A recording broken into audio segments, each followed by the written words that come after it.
السلام علیکم ورحمۃ اللہ وبرکاتہ۔ نحمدہ ونصلی علی رسولہ الکریم، اما بعد فاعوذ باللہ من الشیطان الرجیم، بسم اللہ الرحمن الرحیم۔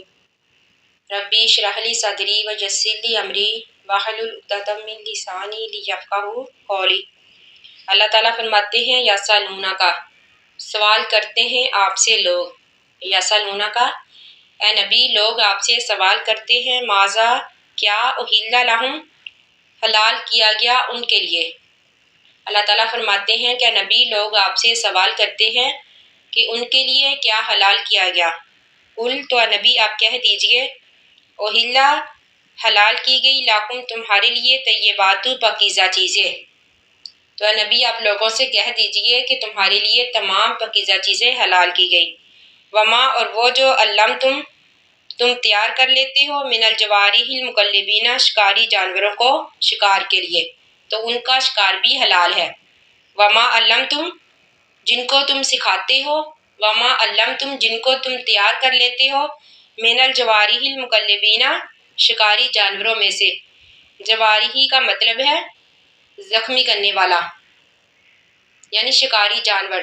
مکلبینہ کا معنی ایسا جانور جس کو شکار پر چھوڑنے سے پہلے شکار کی تعلیم دی جاتی ہے، یعنی وہ جانور جس کو شکار کے لیے تیار کیا جاتا ہے۔ تو جوارح المکلبینہ شکاری جانور تیار کرنے کا، سکھانے کا مطلب یہ ہے کہ جب اس کو شکار پر چھوڑا جائے تو وہ دوڑتا ہوا جائے، جب اسے کہا جائے کہ رک جاؤ وہ رک جائے، اور جس چیز کا بھی وہ شکار کرے اسے اپنے مالک کے لیے چھوڑے رکھے۔ تو اللہ تعالیٰ فرماتے ہیں تو علمونہن تم سکھاتے ہو ان جانوروں کو، مما وہ جو علمکم اللہ سکھایا تم کو اللہ تعالیٰ نے، فکلوا پس کھاؤ، مما وہ شکار امسکنا علیکم جو وہ روک کے رکھے تمہارے لیے، امسکنا علیکم جو وہ تمہارے لیے پکڑ کر رکھے۔ تو اللہ تعالیٰ فرماتے ہیں واسکرو ذکر کرو اسم اللہ اللہ کے نام کا، علیہ اس پر، تو پھر اس پر اللہ کا نام پڑھو اور اسے کھا لو۔ تو ایسے تیار کیے ہوئے جانور کا شکار بھی دو شرطوں کے ساتھ حلال ہے کہ جب اس جانور کو شکار کے لیے چھوڑا جائے تو اللہ کا نام لیا جائے، بسم اللہ پڑھی جائے، اور وہ دوسرا یہ کہ وہ جس جانور کا بھی شکار کرے اسے اپنے مالک کے لیے چھوڑے رکھے، اسے نہ کھائے۔ تو پھر اللہ تعالیٰ فرماتے ہیں کہ اس کا شکار کھا لو۔ واتقوا اللہ اور ڈرو اللہ سے، ان اللہ بے شک اللہ تعالیٰ سریع الحساب جلد حساب لینے والا ہے۔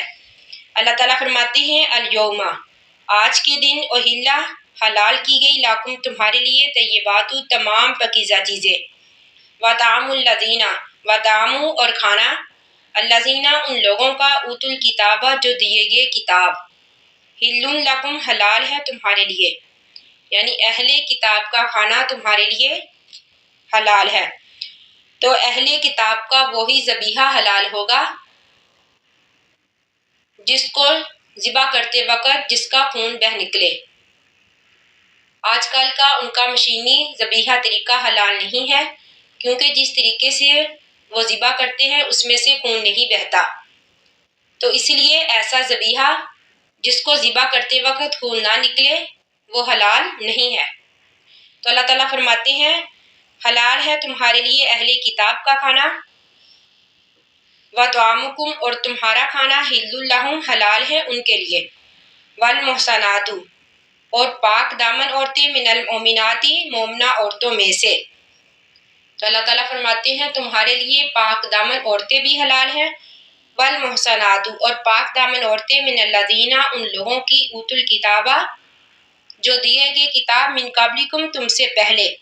تو اللہ تعالیٰ فرماتے ہیں کہ اہل کتاب کی وہ عورتیں بھی تمہارے لیے حلال ہیں جو پاک دامن ہیں، جو ایمان والی ہیں۔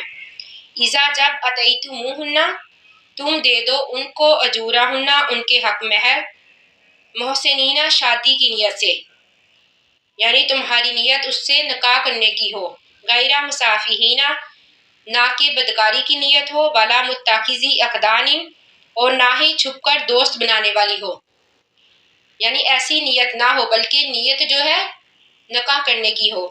ومن یکفر اور جو کوئی کفر کرے بالایمان ساتھ ایمان کے، فقط پس تحقیق حبیطہ ضائع ہوگے عملہ اس کے عمل، وہوا اور وہ فی الآخراتی آخرت میں من الخاسرین نقصان اٹھانے والوں میں سے ہوگا۔ یعنی اہل کتاب عورتوں سے بھی نکاح کے لیے دو شرطیں بیان کی گئی ہیں، ایک یہ کہ پاک دامنی اور دوسری ایمان کا ضائع نہ ہونا، یعنی پاک دامن بھی ہو اور ایمان والی بھی ہو تو پھر اس سے نکاح جو ہے وہ جائز ہے۔ تو اللہ تعالیٰ فرماتے ہیں یا ایھا الذین، اے لوگو، آمنو جو ایمان لائے، اذا جب تم کھڑے ہو جو الی الصلاۃ نماز کے لیے، فاغسلوا پس دھو لو وجوہکم اپنے چہروں کو، وایدیکم اور اپنے ہاتھوں کو، الی المرافق کوہنیوں تک۔ تو اللہ تعالیٰ فرماتے ہیں کہ اے لوگو، اے ایمان والو، جب تم نماز کے لیے کھڑے ہو جو تو وضو کر لو، یعنی ایک دو یا تین مرتبہ ہاتھ دھونے کے بعد کلی کرنا، ناک میں پانی ڈال کر ناک کو جھاڑنا، تو پھر اپنے چہروں کو دھونا، تو اس کے بعد ہاتھوں کو کوہنیوں سمیت دھویا جائے، یعنی منہ دھونے کے بعد ہاتھوں کو کوہنیوں سمیت دھویا جائے جیسا کہ حدیث سے ثابت ہے۔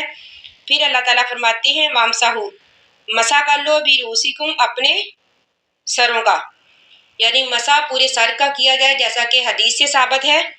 اپنے ہاتھ آگے سے پیچھے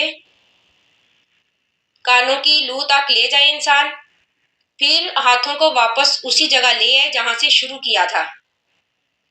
تو اسی طرح اگر سر پر امامہ ہے یا کوئی پگڑی ہے تو اس کا بھی مسح کیا جائے، مسح جو ہے ایک دفعہ ہی کرنا کافی ہے۔ تو اس کے بعد اسی طرح کانوں کا مسح کر لے، یعنی انہی ہاتھوں کے ساتھ، جس کے ساتھ سر کا مسح کیا انہی ہاتھوں کے ساتھ کانوں کا بھی مسح کر لے۔ تو اللہ تعالیٰ فرماتے ہیں وارجلکم، پھر دو اپنے پاؤں کو، الی الکعبین ٹخنوں تک۔ تو وضو کے لیے ان باتوں کو مد نظر رکھنا ضروری ہے کہ اگر پہلے سے انسان وضو میں ہے تو دوبارہ وضو نہ کرے۔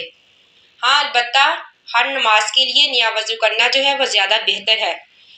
تو اسی طرح وضو سے پہلے نیت فرض ہے، وضو سے پہلے بسم اللہ الرحمن الرحیم پڑھنی بھی ضروری ہے، داڑھی کا خلال کیا جائے، اعضاء کو ترتیب بار دھویا جائے، یعنی اعضاء کو دھوتے وقت دیر نہ کی جائے بلکہ اعضاء کو یکے بعد یکے ترتیب سے دھویا جائے، اور یہ کہ اعضائے وضو میں سے جس وضو کا کوئی بھی حصہ خشک نہ رہے، یعنی وہ اعضاء جن پر وضو کرنا ضروری ہے ان میں سے کوئی حصہ بھی خشک نہ رہے ورنہ وضو نہیں ہوگا، اور یہ کہ اعضاء کو 3 مرتبہ سے زیادہ نہ دھویا جائے، یہ سنت کے خلاف ہے۔ تو اللہ تعالیٰ فرماتی ہیں وَإِن كُنتُمْ، اگر ہو تم جنوباً ناپاکی کی حالت میں، فَطَہَّرُوا تو غسل کر لو، یعنی اگر تم جنابت کی حالت میں ہو تو غسل کر لو۔ جنابت سے مراد وہ حالت ناپاکی ہے جو احتلام یا پھر ہم بستری کی وجہ سے لاحق ہوتی ہے، اس میں حیض اور نفاس بھی آ جاتا ہے۔ تو اللہ تعالیٰ فرماتی ہیں کہ ان تمام کے بعد، یعنی حیض اور نفاس جب ختم ہو جائے تو پھر تم غسل کر لو۔ وَإِن كُنتُمْ، اگر ہو تم مرضى بیمار، او علی سفر یا سفر میں، او جا یا پھر آئے، احدن کو ایک، منکم تم میں سے، من الغائط قضائے حاجت سے فارغ ہو کر، او یا پھر لمستم النساء تم نے چھوا ہو عورتوں کو، فلم پس نہ تاجدو تم پاؤ، معان پانی، فتیمموا تو تیمم کر لو، سعیداً طیباً پاک مٹی سے، فامسحوا تو مسح کرو، بوجوہکم اپنے چہروں کا، وایدیکم اور اپنے ہاتھوں کا، منہ اس سے، یعنی تیمم یہ ہے کہ اپنے ہاتھوں کو زمین پر مار کر ایک دوسرے پر مل لیا جائے، کلائیوں تک، کوہنیوں تک ضروری نہیں، پھر انہی ہاتھوں کو اپنے چہرے پر پھیر لے۔ حدیث میں ہے کہ ہاتھوں اور چہرے کے لیے صرف ایک ہی ضرب ہے، یعنی زمین پر صرف ایک ہی دفعہ مارنا ہے۔ تو اللہ تعالیٰ فرماتے ہیں ما یرید اللہ، نہیں ارادہ کرتا اللہ تعالیٰ، ما یرید نہیں ارادہ کرتا اللہ تعالیٰ، لیجعل یہ کہ کرے، علیکم تم پر، من حرجن کوئی تنگی، ولیکن لیکن، یرید ارادہ کرتا ہے اللہ تعالیٰ لیطہرکم، یہ کہ پاک کرے تم کو، ولیتم، یہ کہ پورا کرے نعمتہ، اپنی نعمت کو، علیکم تم پر، لعلکم تاکہ تم تشکرون شکر ادا کرو۔ اس آیت کے شان نزول میں ایک واقعہ آتا ہے کہ ایک سفر میں بیدا کے مقام پر حضرت عائشہ رضی اللہ تعالیٰ عنہ کا ہار گم گیا، تو اس ہار کی وجہ سے لوگوں کو وہاں رکنا پڑا۔ تو صبح نماز کے لیے لوگوں کو پانی نہ ملا، یعنی وضو کرنے کے لیے لوگوں کے پاس پانی نہیں تھا، تو اس پر یہ آیت نازل ہوئی تیمم کی۔ تو اس پر اللہ تعالیٰ نے یہ تیمم کی آیت نازل کی کہ تم تیمم کر لو مٹی کے ساتھ۔ تو حضرت اسید بن حضیر رضی اللہ تعالیٰ عنہ نے یہ آیت سن کر کہا کہ آل ابی بکر، تمہاری وجہ سے اللہ نے لوگوں کے لیے برکتیں نازل فرمائی ہیں، یعنی تیمم کو نازل کرنا یہ اللہ تعالیٰ کی ایک برکت ہے۔ اللہ تعالیٰ فرماتے ہیں کہ اللہ تعالیٰ ارادہ کرتا ہے کہ تمہیں تنگی میں نہ ڈالے، بلکہ اللہ تو یہ ارادہ کرتا ہے کہ تمہیں پاک کرے، اور یہ کہ تاکہ تم پر اپنی نعمتیں پوری کرے، تاکہ تم اللہ کا شکر ادا کرو۔ یعنی وہ رب جس نے تم پر اتنی آسانیاں پیدا کی، تم پر اتنی نعمتیں نازل کی، تو اسی وجہ سے اللہ چاہتا ہے کہ تم ہر وقت اللہ کا شکر ادا کرتے رہو۔ اللہ تعالیٰ سے دعا ہے کہ ہم نے جو بھی پڑھا، اللہ تعالیٰ ہمیں اس پر عمل کرنے کی توفیق عطا فرمائے، آمین۔ آخر دعوانا ان الحمد للہ رب العالمین۔ السلام علیکم ورحمۃ اللہ وبرکاتہ۔